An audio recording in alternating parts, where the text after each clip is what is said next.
한 해가는 밝은 길이 사권 48번째 시간입니다. 22년 7월 9일 꿈가에서 박 집사님 첫 번째 C교회 피아노 반죽꿈. C교회라고 알아지는 건물 안에 있음. 새로 단장한 것 같음. 그런데 건물만 있고 안에는 기물들이 거의 없음. 강당과 피아노 2대만 보임. 건물 한쪽에는 양초로 된 판자로 마감했음. 깔끔하지만 전체적으로 비어 있어서 뭔가 허전해 보이는 상태. 내가 반주를 연습하려고 피아노 쪽으로 박미희 사님이 피아노 연습을 하려고 하는 거죠. 그런데 갑자기 한 무리의 사람들이 들어옴. 그 중에는 C교회 성도인 정혜땡 집사님이 보임. 집사님이 남편 규땡 집사님과 함께 밴드 연습을 하러 교회에 온 것. 그런데 사적인 모임, 즉 교회 행사를 위해서 온 게 아니라 어떤 사적인 모임을 갖는 거예요. 교회에서 모여서 연습한다는 것이 알아짐. 모르는 여자분 정 집사님 일행이 피아노에 앉아서 피아노를 치며 노래함. 그런데 세상 노래, 세상적인 사적인 모임을 갖는 거죠. 내가 정 집사님에게 모임이 있으세요? 라고 하니 정 집사님이 그렇다고 함. 내가 자리를 피해서 예배당 밖으로 나옴. 교회 안에서 세상 노래를 부른 것이 안 좋게 느껴짐. 본당 문을 나서면서 바깥으로 향하는데 갑자기 큰 벌이 나에게 달려듦. 내가 놀라서 소리를 지름. 벌이 종종 나타나는 것이 알아짐. 내가 벌을 잡아야겠다 생각하면서 뭔가를 휘둘렀는데 박 집사님이 자주 사용하는 샤프 중에서 당근 모양의 샤프, 캐릭터 샤프인 거죠. 샤프가 날아가면서 뾰족한 부분이 벌을 관통함. 샤프에 꽂힌 벌이 레이저같이 독을 뿌려댐. 거의 SF 수준이죠. 그 독을 피하는데 벌이 바닥에 떨어지고 죽은 것 같음. 내가 샤프를 가져오려고 벌이 떨어진 곳을 다가가니 샤프를 주었는데 벌의 독 때문인지 녹아서 없어짐. 당근 모양이 다 부스러진 것. 내가 다른 샤프를 사야겠다고 생각함. 집으로 돌아왔는데 집안에 시어머니이신 강권사님이 계심. 내가 규땡 집사님 네 분들이 교회에서 모임을 갖는다고 이야기함. 그 이야기를 누군가 유심히 듣는 게 느껴졌는데 정 권사님이 지켜보고 있었음. 이분이 이제 어머니신가 뭐 그러겠죠. 내가 혹시라도 규땡 집사님 네 분들에 대해 험담했다고 느꼈을까 조심스러워하면서 꿈이 끝남. 해석, C교회가 단장된 모습이 없는 거. 교회의 실정을 지금 건물은 있지만 횡한 그런 모습으로 나타냈다는 거죠. 새로 지어진 것 같은 느낌은 그만큼 주님 앞에 교회로서 드려진 것이 오래되지 않았고 교회의 어떤 건물 개념보다도 주님 앞에 드린 것이 많지 않은 거죠. 교회로서 기능을 감당해온 기간이 짧은 것을 상징해서 이 교회의 기능은 주님을 알게 하는 것, 주님을 더 깊이 사랑하도록 인도하는 기능. 이게 가장 교회의 존재 목적이죠. 오늘날은 이걸 많이 잊어버리고 성도들 간의 교제, 친교, 또 어떤 목적을 이루기 위한 어떤 무슨 힘을 모으고 인력을 모으는 것처럼 그렇게 많이 변질됐죠. 성도들의 사상이 단장된 것이 없어서 교회가 비어있고 또 부족한 느낌이었던 것. 피아노가 있다는 것은 주님의 말씀이 연주될 수 있는 도구가 준비된 것을 상징. 주님께서 주님의 말씀이 연주될 수 있도록 미리 준비해 주신 것. 교회에 은사자들, 계시자들을 보내셨고, 대표적으로 이제 송원장님과 하늘분대를 말하는 거죠. 목사님에게도 은사를 주고 하셨던 것이, 목사님에게도 은사를 주셨다. C교회 K 목사님도 여러 가지 환상이나 영음이나 꿈 이런 것들을 어느 정도 은사를 많이 받으신 것 같아요. 그런 것이 모두 피아노가 준비되어 있는 것으로 상징되는 것. 그러나 그 피아노가 연주되지 못하는 것은 그 은사와 계시를 통해 전해져야 될 주님의 말씀의 연주가 이루어지지 못한 것을 상징.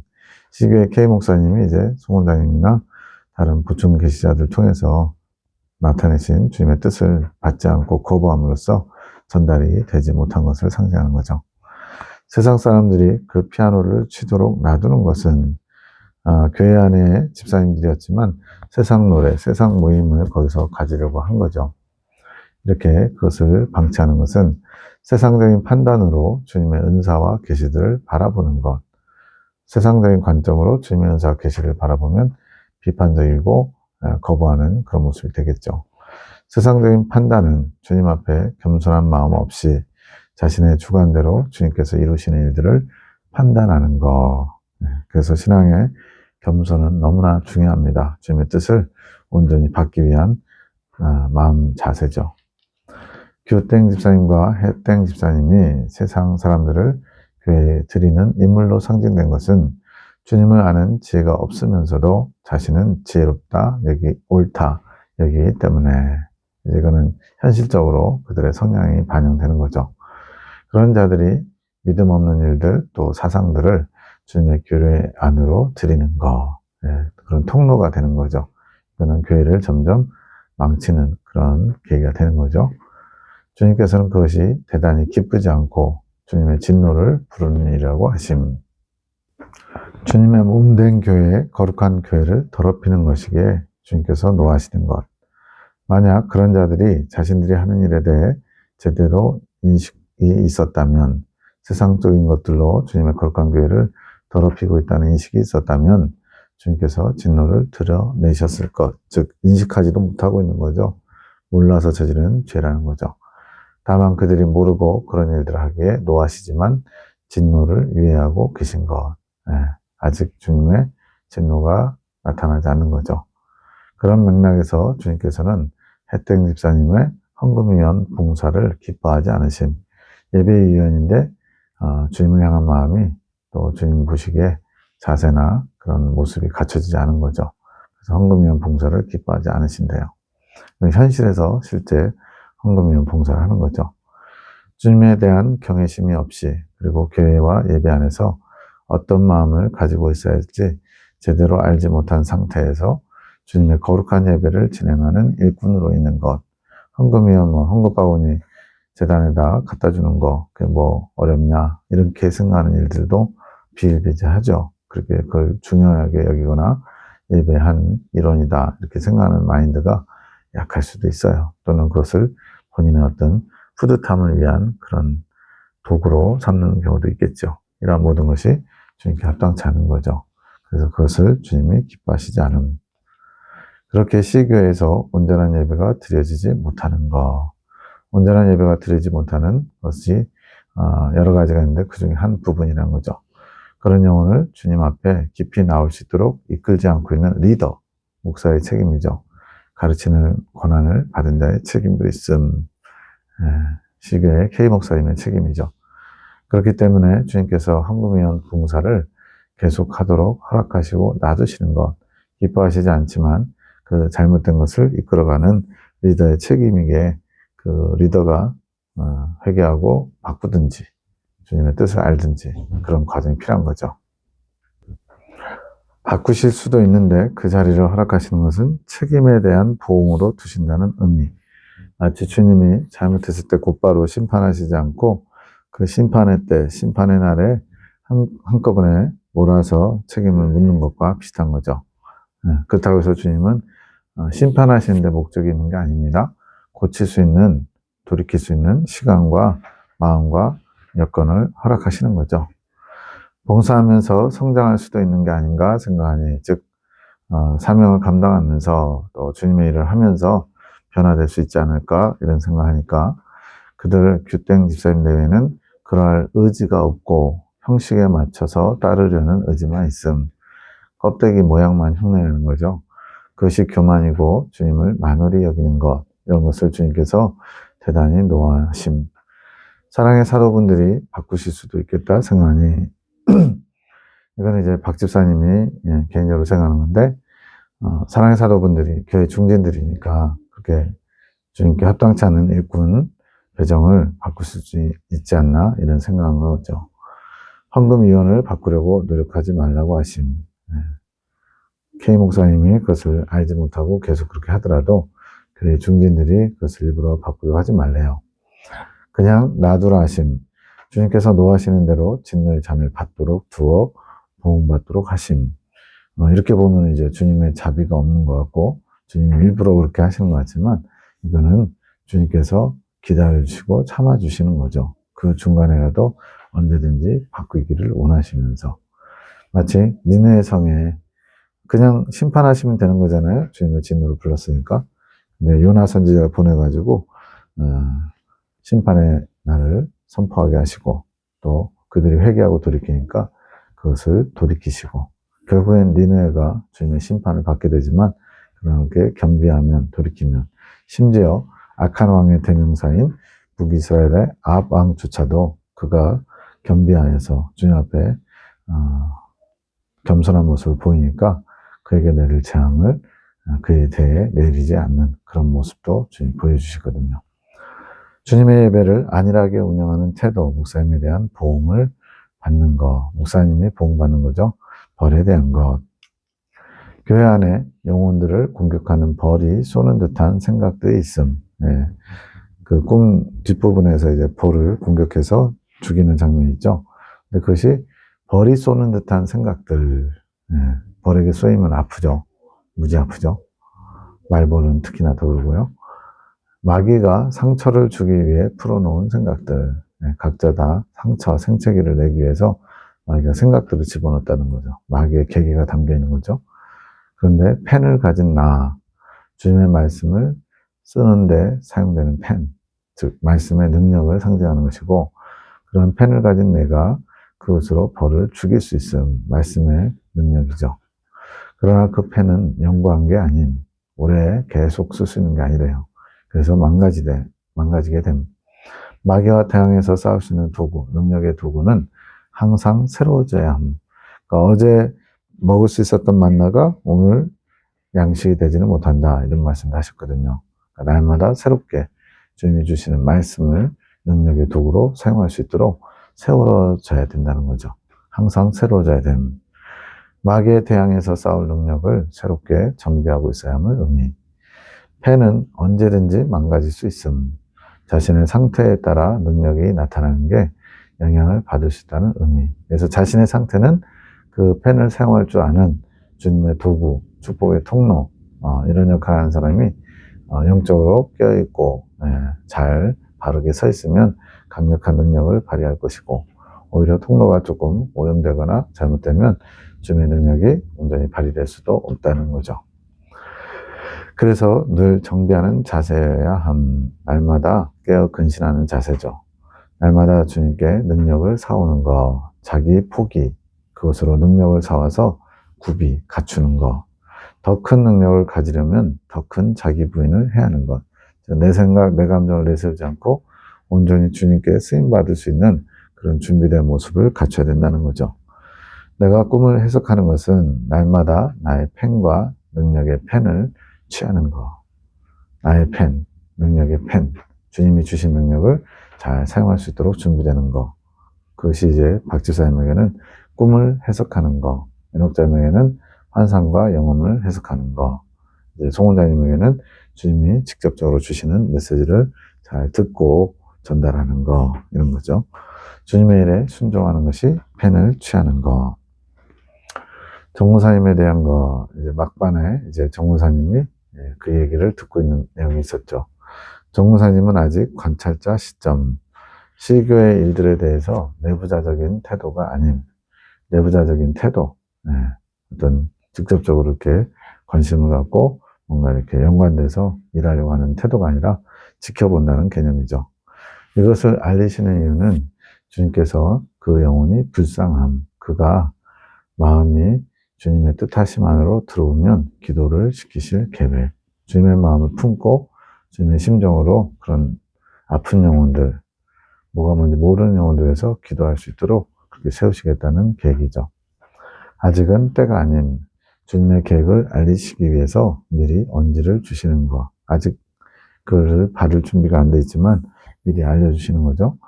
우리의 기도를 통해서 정무사님을 사생아에서 건지실 계획이신 것 같음. 아주 앞에 하늘 가는 밝은 길이 그 초창기나 아니면은 하늘 군대에서인가요? 앞에서 사생아를 알게 하시는 내용이 있거든요. 사생아는 이제 두 번째 날을 마치고 성막에서 율법 선포를 받을 때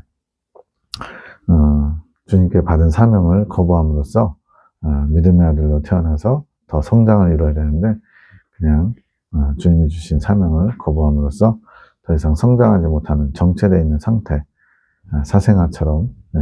부모가 없으면 물려받을 유업도 없죠. 그것처럼 사생아는 부모에게 물려받을 유업이 없는 상태, 즉 믿음의 성장을 이뤄서 주님의 유업을 물려받을 수 없는 상태, 이걸 말하거든요. 거기서 건지실 계획이신 것 같은, 이것도 이제 주신 감동으로 그런 거지 주님이 사생아에서 건지겠다 이렇게 명확하게 뜻을 나타내신 건 아니라는 거죠. 두 번째, 여자 은사 목회자 꿈. 온누리교회 같은 큰 교회, 박명희 사님이 온누리교회에서 간사로도 활동을 했었기 때문에 자주 등장합니다. 내가 예배당 한쪽에 앉아있고 반대편에 민땡 오빠, 친오빠죠. 앉아있는 것이 보임. 내 앞으로 한 여자분이 나타나더니 치유 기도를 하심. 은사자이신 것 같음. 사람들이 그 앞에 모여 기도를 함. 그분에게 안수받기 원하는 거. 여자 목사님이 앞자리 몇 명만 안수하고 나서 강단으로 올라가 더 간절하게, 더 애절하게 기도하라고 큰 소리로 말함. 그래야 치유를 받을 수 있다고 말함. 앞자리 몇 명만 안수하는 이유가 있어요. 뒤에 나옵니다. 사람들이 애가 타서 소리를 질러 기도하기 시작함. 목사님이 다시 내려와서 안수 기도를 함. 그런데 뒤쪽으로는 오지 않고 앞자리 사람들만 안수하고 지나감. 내가 그것을 의아하게 쳐다봄. 뒤에는 안 해주니까요. 안수받지 못한 사람들은 더 안달나게 하는 것처럼 보임. 그러면서 여자 목사님이 자신의 교회 이야기를 함.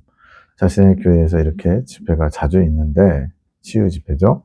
그러한 집회에서 특별한 목적으로 내는 헌금을 제외하고 들어오는 헌금은 모두 자신에게 바친다는 식으로 말함. 이게 참 정상적인 일반적인 눈으로 보면은 기가 막힌 일이죠. 욕심보가 아주 그냥 밖으로 나오는 그런 얘기인데, 놀랍게도 오늘날 눈이 다치고 귀가 다친 어리석은 목회자들이 이렇게 정욕적인 얘기를 서슴없이 하면서도 부끄러운 줄 모르는, 마치 구약의 제사장들이 어떻게 먹고 살았냐, 성도들이 내는, 백성들이 내는 11조를 먹고 살았다. 그러니까 교회 운영하는 데 쓰이는 것 외에는 다 제사장 몫이다. 이런 식으로까지 하는 아주 타락한 사고 목자들이 많이 있는 것 같아요. 그런 것을 부끄러워할지도 모르죠. 포장만 할 줄 알지. 여기서도 지금 이 여자 목회자가 굉장히 돈에 아주 물욕에 눈이 어두운 모습으로 나타나는 거죠. 그 말을 들으니 내가 여자 목사님이 헌금을 바치라는 의도로 말한다는 것이 알아짐. 내가 그 여자 목사님 측근 같은 분에게 따져 물음. 헌금을 강요하면 되는 것이냐라고 따졌대요. 그분이 헌금은 예배를 드리는 과정에 꼭 필요한 부분 아니냐, 그런 맥락으로 말한 것이다라고 두둔함. 그러니까 초점을 조금 흐리는 거죠. 하나님께 드리는 거다, 이런 개념으로. 그 말을 들은 내가 약간 흥분한 어조로 그럼 헌금 500원만 내도 되냐? 라고 묻자 박 집사님의 성향이 나오는 것 같아요. 측근은 된다고 얼버무리듯 말하고, 내 말을 들은 여자 목회자는 아무 말 없이 못마땅한 듯이 그런 느낌의 표정으로 바라봄. 해서 그 여자 목회자는 마음의 도둑이다. 성도의 마음을 도둑질하는 것이다. 성도들의 마음을 도둑질한다. 하나님께로 향해야 될 마음을 본인이 취해간다는 거죠. 나를 향한 애절한 마음으로 나오는 영혼들을 자신의 사리사욕을 채우기 위해 도둑질하는 것이다. 꼭 은사자들 뿐이겠느냐? 성도들에게 무언가 바라는 마음을 가진 목자들이 다 그런 것이지. 영적인 교제로 무언가를 바라는 게 아니라 육적인 것, 물질적인 것을 포함한 것들을 바라는 것이지. 그런 자가 사꾼이다. 대가를 바라는 게 사꾼이죠. 나에게 받을 것이 없는 사꾼이다. 사꾼은 자기 몫을 챙겼으니까 주님께 받을 게 없죠. 그는 자신의 이욕을 위해 나의 예배를 이용할 뿐이란다. 주님의 예배마저도 이용하는, 지옥까지 안 오면 다행이겠죠. 영적으로 치유받고 해방되어 나의 기쁨으로 회복되어야 할 많은 영혼들을 자신의 사역을 채우는 도구로 보는 것이란다. 그런 목회자가 현실에서 꽤 많다는 것, 이것이 심각한 거죠. 내가 준 은사가 그에게는 자신을 위한 도구에 지나지 않을 뿐이란다. 참으로 허망한 일이 일어나는 것이지. 주님의 은사를 가지고 자신의 이득을 취하는 이런 장사꾼들이 되어버린 거죠. 나의 예배가 그렇게 전락하는 것을 내가 어찌 한탄하지 않겠느냐. 가슴 아파하신다는 의미. 그런 은사자들만 있는 게 아니다. 가리운 눈으로 분별 없이 행하는 목회자 측근 같은 그런 자들이 동조함으로 그러한 일, 예배가 누군가의 사역을 채우는 데 이용되는 일이 규모 있게 진행되고 있는 것이지. 그러니까 목회자만 잘못한 게 아니고 목회자 주변 측근들도 목회자 일을 더 두둔하고 동조하고 또 떡검을 기다리고 이러면서 아주 조직적으로 성도들을 갈취하는 주님께 향해야 될 마음을 자신들에게도 빼앗아가는 그런 일들이 비일비재하게 벌어지고 있다는 거죠. 참 인간의 욕심이라는 것이 어찌나 허망한지 그리고 어찌나 만족을 모르는지. 그렇죠. 99억을 가졌으면 100억을 채우려고 하고 990억을 가졌으면 1000억을 채우려고 하는 게 인간의 본성이죠. 그것이 멸망으로 가게 하는 지름길이구나. 나의 예배가 많이 오염되었단다. 주님의 아픈 마음이 느껴져야 됩니다. 나는 큰 교회가 싫단다. 이거 오해할 수 있는 소지가 있는데 큰 교회라서 싫은 게 아니고 큰 교회에서 그렇게 많은 물질적인 부분에서 또 성김과 대접, 존중받는 것 이런 것들을 사건처럼 챙기려고 하는 일들이 많이 벌어지는 거죠. 그런 곳에서 기쁨을 얻지 못하신다는 의미. 예배의 행위만 있지 진심이 없구나. 주님을 향한 마음이 없대요. 그러나 그런 시스템이 필요하기에 큰 교회는 또 큰 교회로서 할 수 있는 역할이 있잖아요. 지역사회를 돕는다든가 선교사를 파송한다든가 그런 역할이 있기 때문에 어쩔 수 없이 주님이 내가 그런 교회를 용인하는 것이란다. 그 안에서도 자랄 나의 영혼들이 있게 그렇지. 큰 교회 안에 높이 성장하는 것은 좀 많이 어려울 수 있어도 그래도 또 많은 좀 작은 성장을 이룰 영혼들이 있다는 거죠. 그러나 그 시스템이 나는 기쁘지 않구나. 더 높은 것을 바라보지 못하게 하고 인간에게 집중되기 쉽게 하며 나를 주님을 도구로 생각하기 쉽구나. 주님, 저희가 주님께 위로를 드리게 해주세요. 저희가 주님께서 기뻐하시는 예배를 드리는 영혼들이 되고 싶습니다. 진심으로 이렇게 위로자 표현하니까 그에 따라 그렇단다. 그렇게 내가 기댈 곳이 필요하단다. 그러나 그런 영혼들이 많지 않구나. 주님이 높이 성장해서 어린 양의 신부가 되면 주님의 위로자가 된다고 말씀하셨거든요. 자신을 나의 안식처로 드리는 단장하는 영혼들이 많지 않구나. 너희 모두는 나의 위로자가 되어라. 나의 신부가 되어서 나의 위로자가 되어다오. 이 말씀과 같은 거죠. 내가 힘을 얻을 수 있는 위로자가 되어라. 그리고 그런 위로자로서 예배에 있거라. 나의 살아있는 영혼들이 드리는 참 예배로 인해 나는 그 교회를 기뻐할 것이다. 내 마음을 끌어당길 수 있는 예배를 드리거라. 살아있는 마음의 예배, 그것이 날마다 너희 안에 있어 나로 하여금 세상을 두루 다닐 힘이 되도록 하여라. 주님의 당부입니다. 이것은 쉬운 것이 아니란다. 자신의 것을 모두 포기해야 하는 것이란다. 오직 주님의 마음을 알아 주님의 뜻을 이루기 원하는 자들. 그러기 위해서는 자신의 생각과 감정, 자신이 하고 싶은 것을 내려놔야죠. 나는 그런 영혼을 나의 안식처로 삼아 두루 행할 것이란다. 그러니 내가 너희에게 원하는 나를 향한 마음의 자세를 너희가 잘 갖추기를 원하노라.